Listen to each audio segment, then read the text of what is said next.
PUC Minas realiza seminário Economia de Francisco em preparação para o encontro que será realizado no Vaticano em 2020.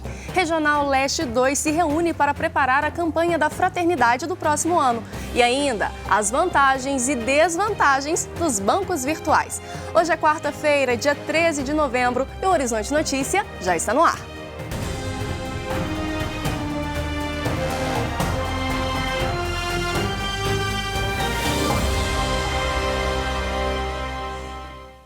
Olá! Representantes do Regional Leste 2 se reuniram aqui em Belo Horizonte para discutir definições para o próximo quadriênio e formação sobre a campanha da Fraternidade de 2020. Vamos conferir na reportagem de Ana Luísa Benevides. A Assembleia Regional de Pastoral reuniu em Belo Horizonte 32 dioceses dos estados de Minas Gerais e Espírito Santo para planejar as ações evangelizadoras do Regional 2 nos próximos 4 anos. A igreja sabe que evangeliza numa cultura cada vez mais urbana, portanto mais complexa, e a partir daquilo que é intocável, imutável, que é o Evangelho de Jesus Cristo, ela procura e tem um enorme desafio de dar novas respostas. Portanto, um momento de igreja de muita importância e de grande força. Para esse planejamento, bispos, padres, religiosos e leigos colocaram em debate os 4 pilares das diretrizes da CNBB. Uma casa de portas abertas e essa casa sustentada por 4 pilares. A palavra, o pão, a caridade e a missão. Então, nesses dias aqui na Assembleia, nós estamos refletindo sobre cada um dos pilares e como que eles podem inspirar o trabalho no regional a partir de agora. Ana Maria Lemos, secretária do Departamento Pastoral da Arquidiocese de Vitória, no Espírito Santo, destaca a abertura da igreja em dar voz ao leigo. É um privilégio a gente estar aqui, né? Mas também é um lugar que o leigo conquista. A nossa igreja é maravilhosa por isso. Ela tem a sua hierarquia, mas ela não deixa de lado também o trabalho do leigo, né? De permitir que ele atue, que ele traga a sua contribuição e fale, então, a partir das bases. A expectativa é que, a partir das discussões que refletiram a diversidade de cada diocese, o plano de ação para o próximo quadriênio seja eficaz na evangelização. Mesmo que cada diocese tenha o seu rosto próprio, cultural, eclesial, social, mas nada impede que as indicações que saiam daqui, com essa diversidade de arcebispos, bispos, padres, religiosas, leigos e leigas, diáconos, nada impede que a gente estreite os laços nesse espírito de comunhão. E uma boa notícia, uma excelente notícia. O projeto Programando o Sonho Delas, voltado para a formação de mulheres em situação de vulnerabilidade social em programação e informática, é finalista do Prêmio Mundial de Cidades Inteligentes na categoria Cidades Inclusivas e Compartilhadoras. Belo Horizonte concorre com Buenos Aires, na Argentina, e Kiev, na Ucrânia. O resultado será divulgado entre os dias 19 e 21 de novembro, em Barcelona, na Espanha. E o Papa Francisco promoverá em Assis, na Itália, em março de 2020, um encontro mundial para repensar a economia global. Se antecipando a este encontro e pensando na importância dessa discussão, o Grupo Ânima da PUC Minas promoveu essa semana o seminário Economia de Francisco. Confira. Economia de Francisco é o nome dado à convocação que o Papa Francisco fez para reunir em Assis, na Itália, economistas e empreendedores jovens de até 35 anos, com o propósito de discutir uma nova economia global. O Papa Francisco, preocupado com a situação econômica mundial, provocou então pessoas que possam repensar essa economia que hoje ele usa a expressão até forte, a economia que mata. O convite do Papa é que todo o mundo repense a economia atual e dê uma alma nova à economia do futuro.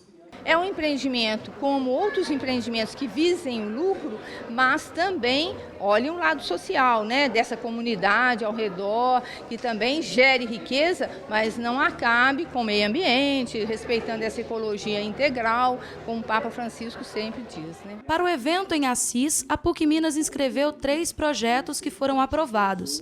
Emanuele Silveira, graduada em Economia, conta sua expectativa em ter voz para discutir uma economia mundial. Eu vi no evento, assim, o chamado, né, do Papa, Economia de Francisco, é justamente o que nós trabalhamos com a economia solidária, que é trabalhar numa economia mais adaptativa às necessidades dos seres humanos, uma economia que seja mais solidária, que pense na vida, né, não somente no lucro. Dom Joaquim Giovanni Moll, reitor da PUC Minas, faz um paralelo entre a economia de Francisco e o Sínodo da Amazônia. O Sínodo da Amazônia, que é uma grande defesa, né, desta grande região e da importância que ela tem a ver sim com o evento da economia de Francisco. Porque para a Amazônia é preciso pensar não só uma economia, mas o desenvolvimento de uma cultura, de uma política, de relações sociais completamente novas, inclusive também da religião e da igreja. A futura presidente interina da Bolívia, Janine Áñez, disse no início dessa semana que espera que até janeiro de 2020 o país já tenha um presidente eleito. No mesmo dia, Evo Morales, ex-presidente que renunciou, no domingo, classificou opositores como racistas e golpistas. A futura presidente interina da Bolívia, segundo a ordem constitucional, a senadora Janine Áñez, disse que serão convocadas eleições no país. O anúncio ocorreu depois da renúncia de Evo Morales e a proposta da senadora é que em 22 de janeiro o país já tenha um presidente eleito. ¿Qué es lo que estamos tratando de hacer? Todo lo posible por pacificar el país. Todas las garantías para que nuestros colegas parlamentarios asistan y podamos darle viabilidad a esta crisis que tenemos en el momento en nuestro país. Janine Áñez afirmou que o tempo está contra o país e que busca o caminho para a paz através de marcos legais. A senadora também afirmou que o atual esforço do parlamento está em garantir ordem constitucional na Bolívia. A renúncia de Evo Morales deixou um vácuo de poder como resultado de 3 semanas de protestos desencadeados por eleições supostamente irregulares. Morales classificou dirigentes opositores como racistas e golpistas.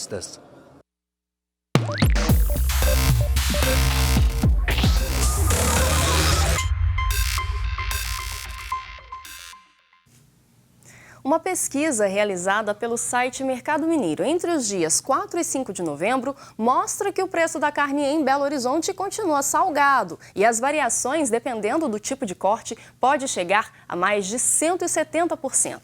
Quem explica melhor para a gente é o economista Feliciano Abreu. Praticamente nos últimos 30 dias nós tivemos um aumento médio na carne bovina de 5,5% pelo preço médio. Nós tivemos alguns aumentos, inclusive, bem maiores, como aconteceu com o patinho pedaço, que custava em média R$ 23,29, subiu para R$ 25,00 em média, um aumento de 7,64%. Chante fora pedaço, que custava em média R$ 22,91, subiu para R$ 24,54, um aumento de 7,11%. A própria alcatra peça subiu 6%, era R$ 28,42 em média, subiu para R$ 30,12. E não foi só a carne de boi, a carne de porco também subiu bastante. Tivemos aqui vários cortes subindo acima, como a gente pôde perceber, de 4%. Como a bisteca com costela, que o preço médio era R$ 14,15, passou para R$ 14,72. Outro aumento também bem pesado para o bolso do consumidor foi justamente da pazinha, que custava em média R$ 11,76, passando para R$ 12,27, um aumento de 4,34%. O frango se manteve estável, tanto que a grande saída para o consumidor nesse momento. Praticamente que não tivemos aumentos nos cortes dos frangos. Mas a gente sabe que final de ano a tendência de aumento é muito grande devido ao consumo e mais, infelizmente, nós estamos exportando muito para a China, que é ótimo para o criador, para o pecuarista, para o suinocultor, mas é péssimo para nós consumidores que vamos pagar muito caro por essa exportação. Já estamos pagando e a tendência é de aumentar ainda mais. Por isso que tem que pesquisar. As variações hoje chegam a mais de 160%, como aconteceu no contrafilé bovino, que hoje é encontrado de R$ 19,95 até R$ 51,95. A própria carne de porco, também a bisteca com costela, de R$ 10,95 até R$ 29,95, uma diferença de 173%. O pernil, hoje, sem osso, de R$ 8,95 até R$ 20,95, com a diferença de 134%. Portanto, é muito importante pesquisar nesse momento que a gente está tendo grandes ajustes de preço e, infelizmente, esses ajustes são para cima. A pesquisa completa você confere no site mercadomineiro.com.br. E em época, de relações digitais, nada mais natural que recorrer a aplicativos em busca de soluções bancárias. E isso talvez ajude a explicar o crescimento de 120% nos bancos digitais em 2018. Mas quais são os cuidados que o correntista precisa ter ao utilizar esse tipo de serviço? É o que vamos ver agora. Em uma época de relações digitais, nada mais natural que o brasileiro recorra a aplicativos em busca de soluções bancárias. Isso ajuda a explicar o crescimento de 120% dos bancos digitais em 2018. O surgimento dos bancos virtuais, dos bancos digitais, se deveu a uma conjunção de vários fatores positivos. A ampliação do uso dos smartphones, a popularização da internet de alta velocidade e, por outro lado, a insatisfação dos usuários com o sistema tradicional de bancos. Para Brenda Felipe, que trabalha como social media e vive conectada, a possibilidade de resolver todas as suas necessidades bancárias na palma da mão foi o principal fator que a levou a migrar dos bancos tradicionais para um banco digital. Não tinha taxa, que era tudo pelo aplicativo, que era tudo muito mais simples. Eu falei assim, vamos testar e ver como que funciona. E foi uma das coisas que mais me atraiu e desde então eu não larguei mais. Logo depois eu cheguei a fechar uma das contas e agora em 2018 eu fechei essa última conta que eu tinha no banco tradicional. Desde a chegada da modalidade em 2016 no país, os bancos convencionais foram perdendo a força e hoje são mais de 1 milhão de usuários cadastrados em plataformas digitais. Desse total, 59% são jovens de até 29 anos. Os bancos virtuais, eles têm feito, inclusive, os bancos mais tradicionais se movimentarem.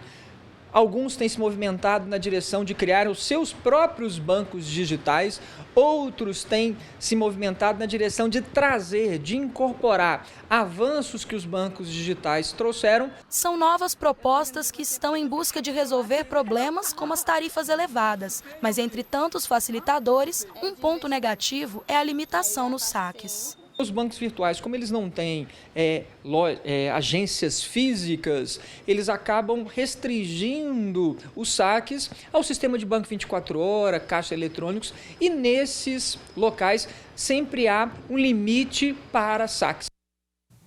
O Horizonte Notícia fica por aqui. Quer rever alguma das matérias que a gente mostrou aqui hoje? Acesse o nosso site tvhorizonte.com.br. A gente volta amanhã, 8h45 da manhã, ao vivo aqui na TV Horizonte. E é claro que eu espero por você. Até lá!